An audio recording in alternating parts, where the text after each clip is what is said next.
Hy wat by die Allerhoogste skuiling vind en die beskerming van die Almagtige geniet.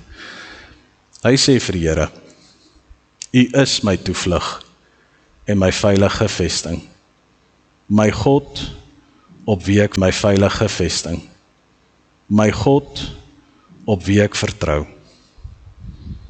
Weet dit, omdat jy die Here as skuilplek geneem het. Die Allerhoogste as jou beskermer, sal geen onheil jou tref, en geen plaag naby jou. Hy sal sy engele opdrag gee om jou te beskerm, waar jy ook al gaan. Op hulle hande sal hulle jou dra, sodat jy nie jou voet teen 'n klip sal stamp nie. Jy sal selfs oor leeu's en adders loop. Leeu's en slange sal jy doodtrap. Om red, sê die Here. Omdat hy my ken, sal ek hom beskerm. Wanneer hy my aanroep, sal ek sy gebed verhoor. In sy nood sal ek by hom wees. Ek sal hom red en hom in eer herstel. En dit beloof ek. 'n baie lang lewe sal ek vir hom gee, en oor my hulp sal hy hom verbly. Here Jesus, vanuit die woorde van Dawid, kan ons weet, Here Jesus, dat daar soveel vir ons elkeen wag in hierdie lewe. Soveel beskerming, soveel vrede en rus, wanneer ons binne in U bly en die Gees binne in ons. Dis wanneer ons vanuit U teenwoordigheid uittreë, wanneer oor ons harte die wag hou, dat ons die lewe mis wat U vir ons wil gee. Here, U het ons beloof 'n lang en goeie lewe sal U vir ons gee. Een van voorsiening, een van bystand, een van liefde. Vader, Here Jesus, mag ons in daardie belofte intree vandag, ons verhouding met U herbevestig, en daarop let ook, Vader, wat ons bely, in ons eie lewe, teenoor ons kinders dalk, ons gades, en die res van die wêreld. Gades, en die res van die wêreld. Vader, ons sê vir U dankie, vir die geleentheid wat ons het, om hier te mag wees. Amen. Gemeente, raak bewus daarvan dat God jou seën vandag, wanneer hy jou groet met die woord wat gepaard gaan met 8000 jaar se geskiedenis. Beloftes wat vandag nog so waar is, soos die tyd toe dit gemaak is. Genade, vrede en liefde word vir jou gegee. Ontvang dit en maak dit ook deel van jou lewe. Ontvang dit en maak dit ook deel van jou lewe. Gemeente, wanneer ons deel in hierdie geleentheid vanoggend, die doop van 'n kind, die sakrament wat die Here Jesus vir sy kerk gegee het, kom ons raak bewus van dit wat hier afspeel. Kom ons raak bewus van dit wat hier afspeel. Vandag gaan dit oor Lukas en die Here. En ons wat hier teenwoordig is as getuies daarvan dat God na hom toe gekom het by geboorte en dat die Here het met hom. Soms vergeet ons wat die waarde van die doop is binne in die kerk van ons Here Jesus Christus. Soms vergeet ons wat die doop vir ons as gemeente, as ouers wil sê. Wat is die doop? Die formulier leer ons daarvan dat die Here daardeur bevestig dat hy ons in die verbond insluit. Ons tot sy kinders aanneem en ons deel laat hê aan al die voorregte van hierdie verbond. Dat ons en ons kinders verbind word aan Christus, wat ons sondes deur sy bloed afgewas het. Dat ons ou sondige lewe saam met hom aan die kruis gesterf het en saam met hom begrawe is. Maar dat ons ook weer deur sy opstanding lewend gemaak word, sodat ons vir die sonde dood is en vir God lewe. Wanneer Wanneer ons daarom bewus raak van die doop, kom ons raak bewus daarvan dat reeds by die begin van die skepping het God verhoudings tot stand gebring. Toe God gesê het, laat daar lig wees, het daar 'n beweging plaasgevind waar die aarde Genesis 2 sê, en God het na alles wat hy gemaak het, na die mens gekyk en gesê, dit is nie goed dat hy alleen is nie. Ek wil vir hom 'n ander maak, sy gelyke. As ons dink aan die skepping, as ons dink aan die woord verhoudings, en juis as ons herinner ons onsself daaraan dat reeds by ons geboorte het God in 'n verhouding met ons getree. Vir ons as ouers is dit 'n bevestiging daarvan dat ons 'n groot verantwoordelikheid het teen opsigte van die grootmaak van ons kinders. Vir ons as gemeente 'n vraag, waar is ons in ons? Vir ons as gemeente 'n vraag, waar is ons in ons verhouding met die Here? Die doop beteken daarom verder vir ons dat dit verkondig dat ons en ons kinders slegs in die koninkryk van God kan kom as ons opnuut gebore word.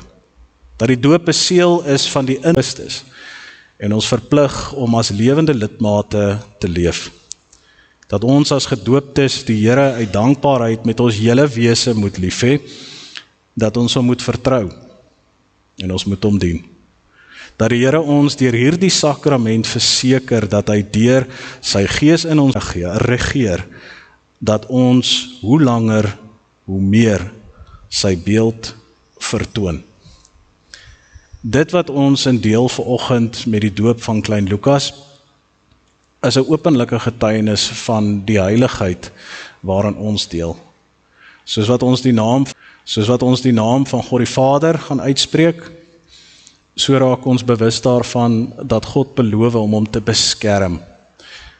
Wanneer ons die naam van Jesus Christus uitroep, kom herinner ons hom en onsself ook daaraan dat Jesus sy liefde oor hom uitspreek. Daaraan dat Jesus sy liefde oor hom uitspreek. En dat wanneer ons hom doop in die naam van die Heilige Gees, God ons die versekering gee dat hy in en deur hom sal leef.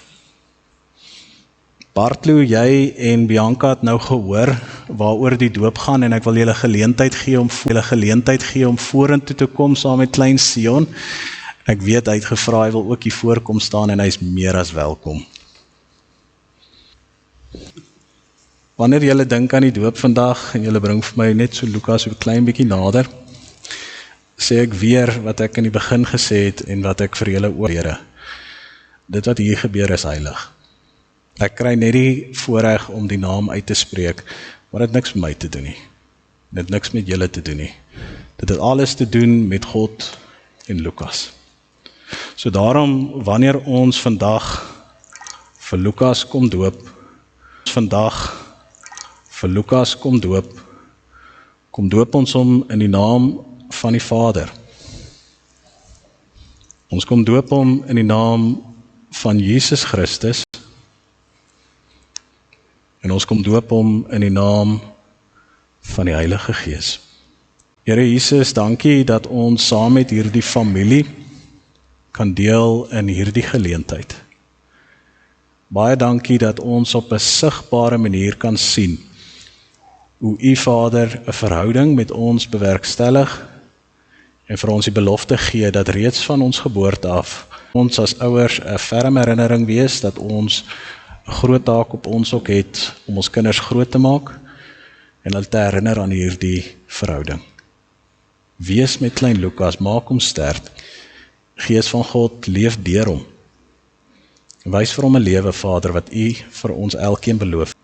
Wys vir hom 'n lewe, Vader, wat U vir ons elkeen beloof het. 'n Vol lewe. Amen. Gemeente, ons beweeg oor na ons skriflesing vandag, wat na ons toe kom uit die Evangelie van Markus, in hoofstuk 4, en ons gaan daar saam lees vanaf vers 35-40. Maar voordat ons hierdie gedeelte saam lees, kom ons sê net vir mekaar, waarom is daar 4 evangelies? Johannes, die evangelie is geskryf om die liefde van God sentraal te laat staan, om te wys hoe Jesus se liefde aarde toe gekom het en hoe Jesus in teks wat sê, want so lief het God die wêreld gehad. Die evangelie van Lukas daarteen is geskryf vir die swakkes, vir die mense wat in die wêreld gemarginaliseer word, in ander woorde uitgestoot is deur die samelewing. En Lukas het geskryf om te sê, niemand word uitgesluit uit die koninkryk van God uit nie, almal is deel. Matteus, die evangelie wat daarmee gepaard gaan, is 'n besonderse evangelie wat geskryf is, want dit is geskryf vir 'n kerk. Dit is teologies van aard om ons te help om dieper na te dink oor die tekste, oor dit wat Jesus gedoen het.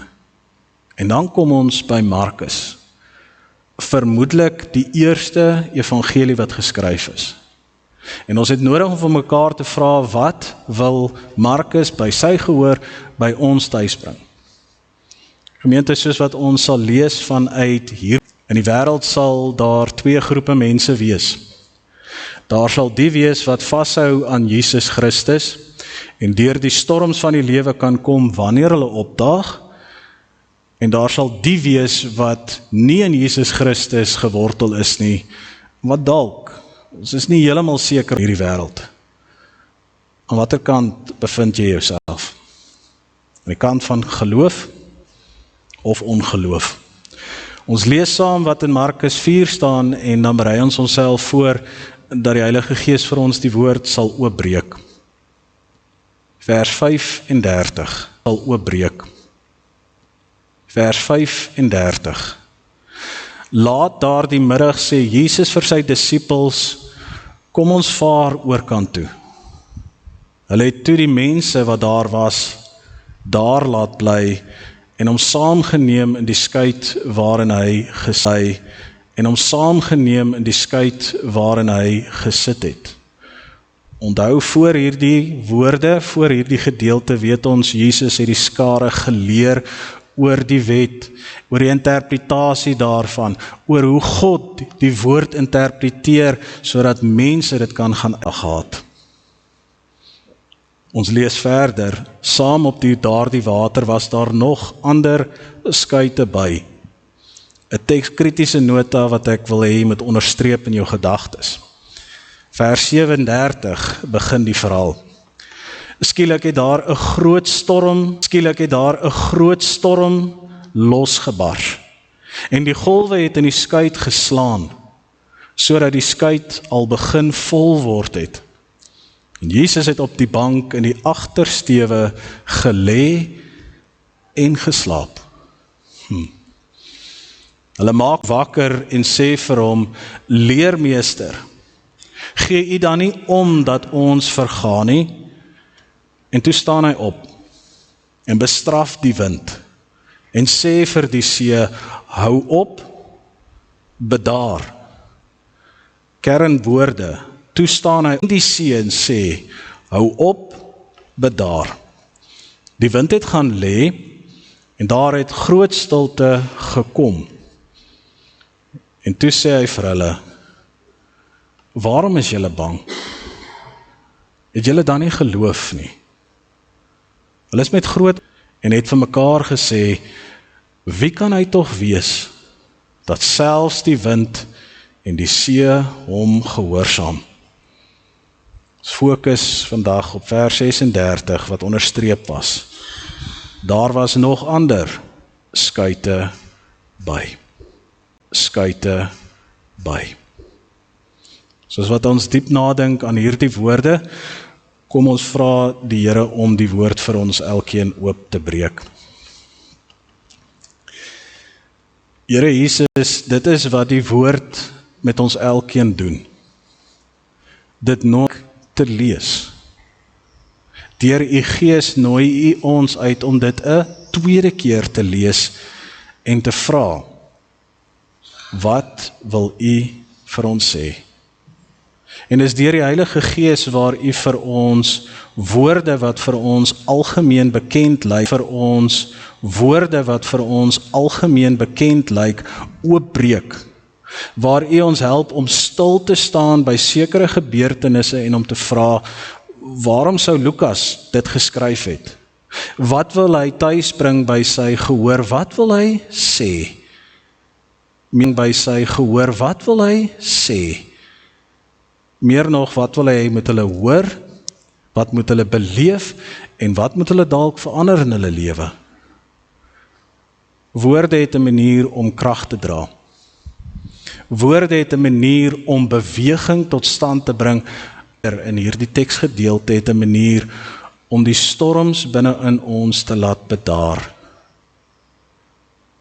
Met 3 woorde het U die storm laat bewaar.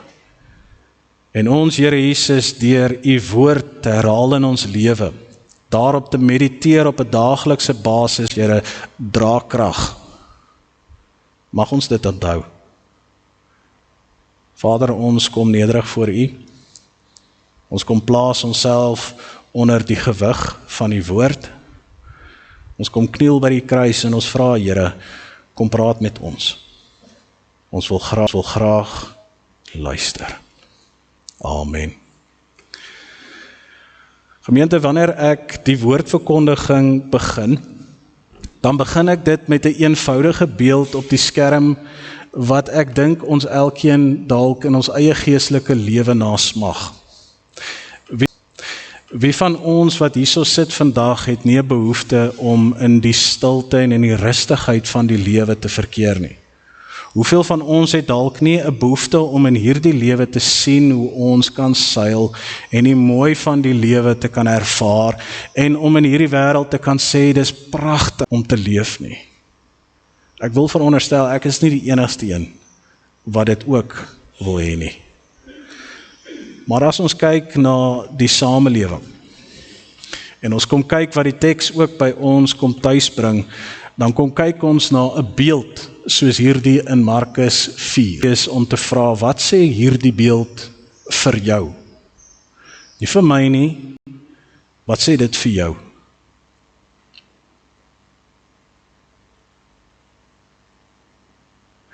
Ek het vanoggend vir 'n geruime tyd na hierdie beeld gekyk wat geskilder is deur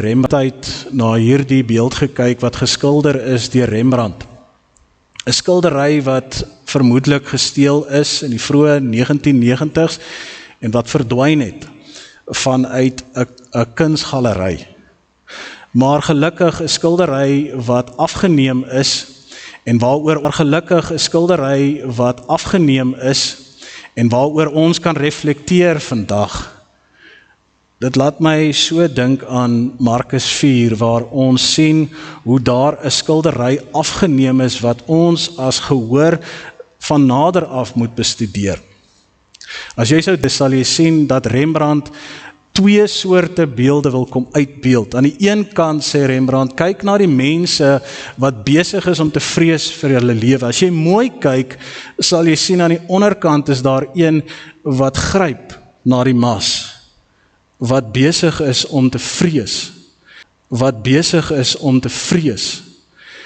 En dan daar heel agter in die donkerte sit Jesus. Is dit nie ongelooflik dat Rembrandt kom sê, maar kyk na die grootheid van hierdie skuit en kyk na die kleinheid wat geskilder is van Jesus. Daar 'n ongemak binne in jou plaasvind wanneer jy besef, ons bely Jesus Christus is die opgestaande Here, ons bely dat God almagtig is, dat hy groter is as enige iets, maar wanneer die storms opdaag, hoe groot is Jesus in ons lewe? Teksgedeelte wat ons saam lees en ons dink aan dit wat Markus probeer tuisbring, dan kom hy op 'n besonderse manier en hy nooi ons in om 4 vrae te antwoord. 4 vrae wat ek hoop jou lewe kan transformeer as jy net een antwoord. Markus sê vir die een wat na hierdie teks kyk, wat in vertwyfeling leef, wat dalk nie 'n verhouding het met God nie, kom kyk na hierdie teks en hy kom kyk daarna in onsekerheid. En hy kom sê ons wat in Jesus Christus gevestig is, wat die pad al geloop het, wat al gesien het hoe God vir ons voorsien het, ons weer kom getuig, ons kan rus in God se arms. Daar sal ons veilig wees. As jy niks anders te onthou van hierdie teksgedeelte nie, en as jy niks anders te hoor van wat Markus wou tuisbring by die gehoor nie, hoor net hierdie oorkoepelende in ons ook. Jy mag twyfel. Daar gaan goed in jou lewe gebeur wat jou bring voor vertwyfeling. Daar gaan goed in jou lewe wees wat jou tot stilstand bring, wat jou vra, Here, wat nou? En dit gaan gebeur, maar waar jy kan, een ding waarin jy nie mag twyfel nie. Jy mag nie twyfel in die almagtige krag van ons Here Jesus Christus, wat oor jou die wag hou nie. So met die eerste lees, kom sê Markus, dit is wat ek vir julle wil sê. Markus, dit is wat ek vir julle wil sê. En ons het nodig om vir mekaar te sê, die Jode wat hierdie teks gelees het, het hom aansienlik beter verstaan as wat ons hom verstaan, want hulle was in die konteks gewees. En hulle sou oor die teks gelees het, en hulle sou dadelik kon sê, daar. Daar is die woorde wat sou dadelik kon sê, daar. Daar is die woorde wat Markus vir ons wil sê. En dan sê Markus, stop net vir 'n oomblik. Ek wil vir julle 4 addisionele vrae vra. 4 vrae wat jou lewe dalk kan beïnvloed, gelowige van die vroeë kerk. Vrae wat jy in jou lewe kan toevoeg, wat jou dalk kan help. Die eerste vraag wat Markus vra vir die gehoor is, besef jy wie saam met jou in die lewensboot is? Besef jy wie saam met jou in hierdie lewe wandel? Besef jy dalk hoe nodig jy daardie persoon het? Ons elkeen weet van die krag van Jesus. Maar Markus kom op 'n besonderse manier en hy kom beeld hierdie woorde mooi netjies uit om te sê, jy glo of daarin, of jy glo nie daarin nie. En as jy nie daarin glo nie, is daar dalk 'n geleentheid of 'n moontlikheid dat jy deur hierdie wêreld sal kan beweeg. Ons weet nie. Maar vir die van julle wat vashou aan God, kan julle weet dat selfs in die storms van die lewe, wat ons onderstreep het in die Bybel in vers 36, die ander skuite wat saam met Jesus op die water was, is belangrik. Want wat wil Markus daardeur sê? Weereens, daar is 2 groepe mense in hierdie wêreld, mense wat hulle vertroue volkome in God plaas, en mense net saam beweeg in hierdie werklikheid. Met ander woorde, gebore word, deur die trappe gaan, deur die ouderdomsglewe gaan, en ook die dood bereik. En hy sê, raak bewus van hierdie, want ons is nie dieselfde nie. En dan haak hy die gehoor in, en hy sê, kom ons fokus nou op hierdie beeld. En dan haak hy die gehoor in en hy sê, kom ons fokus nou op hierdie beeld wat ons gelees het in Markus 4. Vir die van julle wat gegrond is binne in Jesus Christus, vir die van julle wat glo in Christus, weet dat julle deur die storms kan kom. As daar in jou lewe waar jy nie antwoorde sal hê nie. Daar is dae waar jy nie weet waar jou voorsiening vandaan af kom nie, en in daardie dae mag jy twyfel, maar jy mag nie in Jesus Christus twyfel nie. Want Jesus Christus, wat aan die agterkant van die skuit gelê het, in die agtersteewe, was besig om te rus. En hoe is dit moontlik? Dat terwyl die disippels besig is om te woed teen die storms, dat Jesus Christus rustig in God se arms kan slaap. Die antwoord is eenvoudig. Jesus Christus het 'n lewende verhouding met homself. Het 'n lewende verhouding met homself gehad. Jesus Christus het in 'n perfekte verhouding met die Vader, Seun, Heilige Gees kombinasie gestaan en hy het geweet in wie sy krag is, in wie sy vrede gevind kan word. Aan die belydennisklas word daar elke vraag gevra. Ken jy vir Jesus? En ken Jesus vir jou? Want waarlik, gemeente, wanneer jy vir Jesus ken, en wanneer Jesus binne in jou lewe leef, dan kan jy vir jouself sê, en jy moet vir jouself sê, ek sal dit maak. Want die een wat aarde toe gekom het, wat maagdelik gebore is, wat wonders in hierdie lewe gedoen het, wat die kruis deurgegaan het, wat opgestaan het vanuit die dood, dis die een wat ek aanbid. Ken jy die opgestaande Here? Die een wat met 3 woorde gesê het, ek is wat ek is. In Genesis 1 het ons gehoor, met die woord het God gesê, laat daar lig wees. Bara Elohim et ha haaretz. Laat daar lig wees in hierdie wêreld, en het gebeur. En Jesus Christus sê in die evangelie van Johannes, die lig het aarde toe gekom, en die duisternis het probeer om dit uit te doof, maar dit kon nie. Want Markus wys vir ons dat toe daar 'n storm uitgekom het, toe daar 'n storm losgebreek het oor die meer, was God nie daardeur bekommerd dat hy in hierdie storm ook binne in homself kan staan en binne in die versekering dat God vir hom sal deurkom. Dalk 'n tekskritiese nota wat jy vir jouself kan vasmaak. Een van die skrywers sê vir ons dat wanneer ons kyk na hierdie gedeelte in Markus 4, laat ons nie 'n belangrike ding mis nie. In Markus 1 lees ons dat voor Jesus Christus se bediening begin het, was daar 'n ander met die naam van die duiwel. En hy het hom na die woestyn toe gelei vir 40 dae en hom daar beproef met wat? Jesus moes beklei met woord terug teen woord en so het hy hom oorwin. En die skrywer sê die duiwel was nog nie klaar nie, want die tweede versoeking het gekom. Maar die keer was die versoeking nie op Jesus gerig nie, maar op sy volgelinge, op my en jou. Nie vir Jesus Christus kan beweeg nie, want hy het oorwin. Maar as hy nie Jesus kan beweeg nie, wie kan hy beweeg?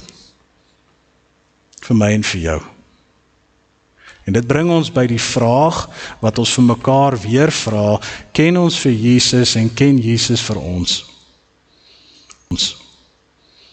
Die doop het ons herinner, Jesus ken ons.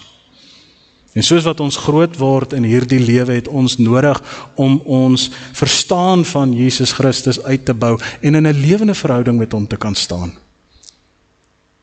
Kan jy nog onthou toe jy 'n kind was? Toe jy na jou pa gekyk het en jou pa dalk vir jou gesê, staan op hierdie tafel en hy 2 tree teruggeneem en hy het gesê, spring. Wat sou jy doen? Ek wil glo dat omdat jy jou pa leer ken het, omdat jy geweet het dat hy die veilige vesting is vir jou, dat hy jou sal vang. Dieselfde is weer waar vir ons elkeen. Dat wanneer ons na Jesus Christus toe gaan en ons leer hom ken, meer en meer vreugde, vrede, liefde, die bron van alle krag, dat ons meer geneig sal wees om hom te vertrou. Dat ons meer geneig sal wees om hom te vertrou. Maar ons moet ook hierdie vir mekaar sê. Daar sal 'n dag en tyd in ons lewe kom waar twyfel oor ons pad kom. Waar vrae sal opkom wat ons nie op ons eie kan beantwoord nie. En in daardie dae moet op ons eie kan beantwoord nie. En in daardie dae moet ons weet, ons is nie hulpeloos nie. Want die Here wat saam met die disippels in die skuit was, is ook saam met ons. Jesus vra dalk vir iemand hier vandag, waarom is jy bang? Waar is jou geloof? Waar is jou vertroue in my? Wat het gebeur met jou hoop? Kom ek help jy om terug te kom. Kom ek leer jou vandag om te kan sê, hoe beklei jy twyfel, hoe beklei jy angs, hoe beweeg jy deur die storms, en dit ek kan herhaal, soos wat jy in hierdie lewe aangaan.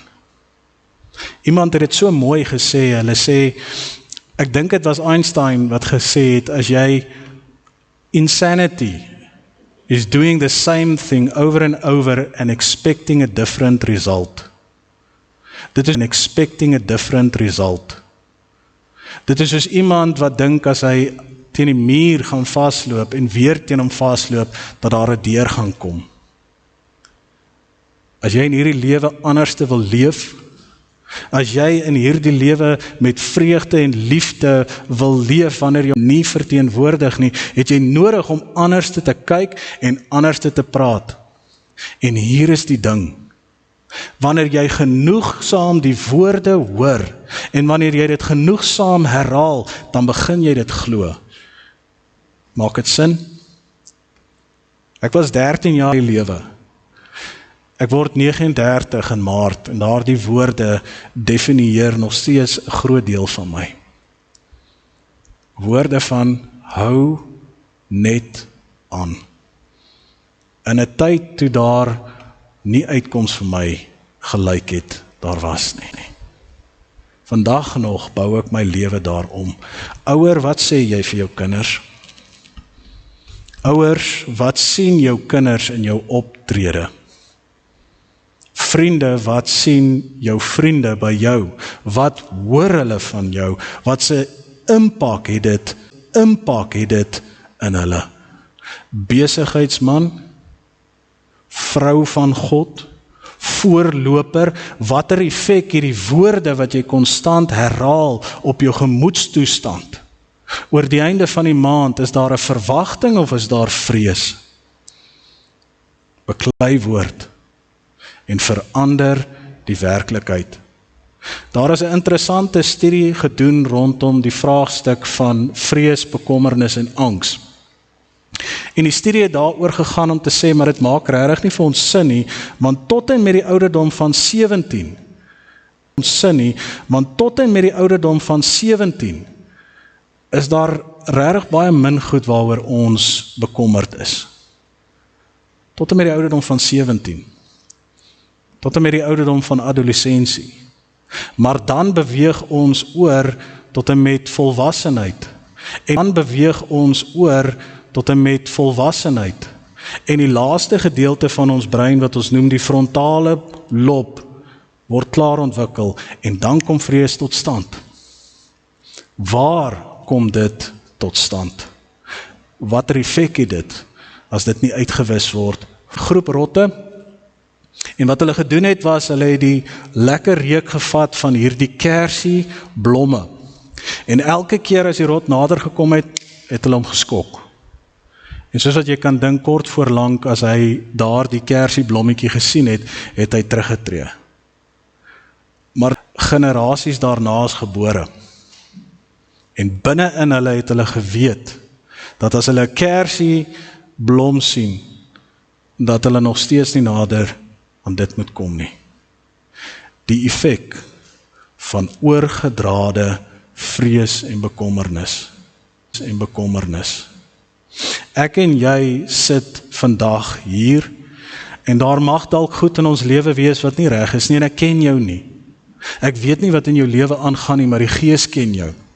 En dalk het jy nodig om te hoor dat hy vir jou sê, as jy my net kan vertrou, as jy totaal en al oor aan my en jou vrese en bekommernisse begrawe deur te glo dat ek die God is wat hoop bring, liefde gee, vir jou sal sorg, wat sal met jou gebeur? Ek sluit af met die verhaal van Markus. Deur verder te gaan tot aan die einde van Markus. Staaf Doré, wat 'n skilder geteken het, 'n skildery geteken het van die opstanding van die Here. Die krag wat gepaard gaan met hierdie skildery en die krag wat gepaard gaan met die opstanding in Markus is die volgende. Dit vat vir Jesus se disippels die dood van hulle en die opstanding om te glo dat hy die opgestaande Here is. Vir meer as 3 jaar het hulle saam met Jesus Christus gewandel en hulle het getwyfel. Hulle het wonderwerk op wonderwerk gesien en hulle het nie geglo nie. En dit was eers toe Jesus opgestaan het vanuit die dood. Dit was eers toe Jesus opgestaan het vanuit die dood en reggemaak het om op te vaar na die hemel dat hulle toegeglo het. Markus vra, hoe lank gaan dit vir jou vat om te vertrou? Hoe lank gaan dit jou vat? Hoe lank gaan dit jou vat om jou twyfel te begrawe en in jou identiteit van Christus in te tree? Jou lewensbootjie mag dalk verder wees as myne. Jou lewensbootjie mag dalk nou net vanuit die hawe die storms gaan kom.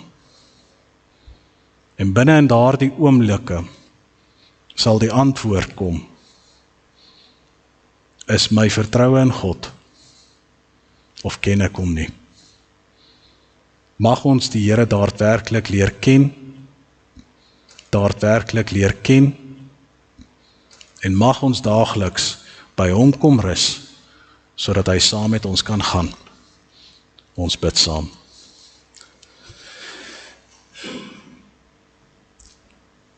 Here Jesus Christus, dit is 'n voorreg om te kan weet, het U Vader die skeidingsmuur tussen ons en die Vader afgebreek. Daardie kloof wat ontstaan het deur ons eie sondes, het U kom oorbrug met die kruis, en U het dit vir ons moontlik gemaak om as te ware vas te loop aan U. U bors aan te gryp sonder enige vrees en bekommernisse, om net by U te wees. Here Jesus, U is 'n realiteit vir ons, ek glo dit. Maar soms word U teenwoordigheid en die realiteit van U oorskadu, deur goed wat gebeur. My gebed, Here Jesus, is dat U Vader so realiteit in ons lewe sal wees, dat ons daagliks oombliklik aan U vaskyk. Dat ons eerste sal gryp na hoop, eerste sal gryp na vrede, eerste sal gryp na U, voordat ons gryp na vrees en bekommernis. Gees van God, ons het U nodig om ons te begelei in hierdie pad, en om ons te herinner aan hierdie woord. Nat gemaak word deur U Gees, sodat dit kan opkom en vrug dra. Here, ons het U nodig. Ons kan nie sonder U in hierdie wêreld. Ons vra, Here Jesus, stap die pad saam met ons. Amen. Mag die genade van God die Vader, die liefde van sy Seun Jesus Christus, en die inwonende krag van die Heilige Gees met jou gaan. Mag jy die volheid van die lewe sien, soos wat God